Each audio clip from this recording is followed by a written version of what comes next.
Édouard Philippe l'a promis, il y aura une transparence totale sur les analyses de la pollution après l'incendie de l'usine chimique Lubrizol à Rouen. Selon la préfecture, la qualité de l'air est bonne. Les suies ne sont pas dangereuses, même s'il faut les nettoyer avec des gants. Et pourtant, Justin Morin, vous avez mené l'enquête pour Europe 1. Les habitants ne veulent pas en rester là et certains s'apprêtent à déposer plainte. Oui, d'abord les riverains de l'usine Lubrizol comme Jean-Noël Guyader, encore une légère odeur ici ce matin. De sa fenêtre, il a vu les explosions en pleine nuit, les flammes, la sirène d'alerte un peu avant 8h et enfin cet effrayant nuage noir. Ce matin, je vais à la police pour un dépôt de plainte contre X. Moi, je ressens maintenant de grosses gênes respiratoires, des irritations au niveau de la gorge, des yeux. Enfin bon, c'est juste une catastrophe, quoi. Par exemple, sur l'amiante, il y a des relevés qui ont été faits. Les résultats ne tomberont que mardi. Je suis désolé, moi je mets pas mon fils à l'école. Parce que c'est une pollution invisible, celle-ci. Et sur le site même de Lubrizol, 8000 mètres carrés de toiture amiantée ont brûlé. La quantité de benzène cancérigène est presque 6 fois supérieure au seuil limite d'exposition recommandé. Les relevés aux alentours sont plus rassurants, mais ça ne suffit pas à écarter tous les doutes. Et qu'en est-il pour ceux qui ont subi le nuage de suie ? Alors tout d'abord, ce nuage aurait atteint 22 km de longueur et 6 km de largeur.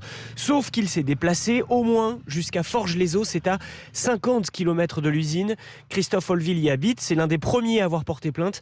Son mobilier de jardin est encore couvert de coulures noires. Là, j'ai envie de me mettre des claques, d'avoir laissé ma fille même revenir sous la pluie en ayant toujours ces résidus de merde qui lui tombaient dessus comme tout le monde. On s'est fait doucher, il n'y a pas d'histoire. Mais au bout d'un moment, on fait quoi ? Bientôt, on apprendra qu'il y a un cancer Lubrizol. Je me suis dit, t'es un citoyen, est-ce que tu as le droit de laisser des pollueurs qui ont pollué notre planète et puis dire, c'est comme ça ? Non.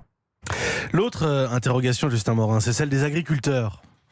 Oui, sur une large zone au nord-est de Rouen, ils n'ont plus le droit de récolter leur maïs, leurs pommes de terre, etc. Et ils doivent consigner leur lait, leur miel ou leurs œufs, le temps que des tests sanitaires soient réalisés. Jean-Hugues Fleutry dirige une ferme d'une 50aine de vaches laitières. Jeudi, son herbe était noire, le dos de ses vaches aussi. Moi concrètement, je suis obligé de traire mes vaches, je suis obligé de jeter. On n'a plus le choix, comment voulez-vous que je fasse ? Je ne peux pas stocker de mon lait plus de 2 jours, c'est impossible. Moi je ne peux pas comprendre, quand on me dit qu'il n'y a pas de problème, il n'y a pas de problème. On me dit qu'aujourd'hui la suie de Rouen c'est minime, ça va, l'air de Rouen n'est pas pollué, c'est relativement satisfaisant. Et sur les cultures on dit surtout stop, basta. Je ne peux pas le comprendre. Alors les autorités promettent des résultats des tests sanitaires d'ici 3 jours, mais Jean-Hugues et d'autres agriculteurs pensent déjà à porter plainte pour obtenir des compensations. Merci Justin Morin. L'enquête Europe 1 à Rouen et aujourd'hui c'est le ministre de l'Agriculture Didier Guillaume qui se rendra sur place.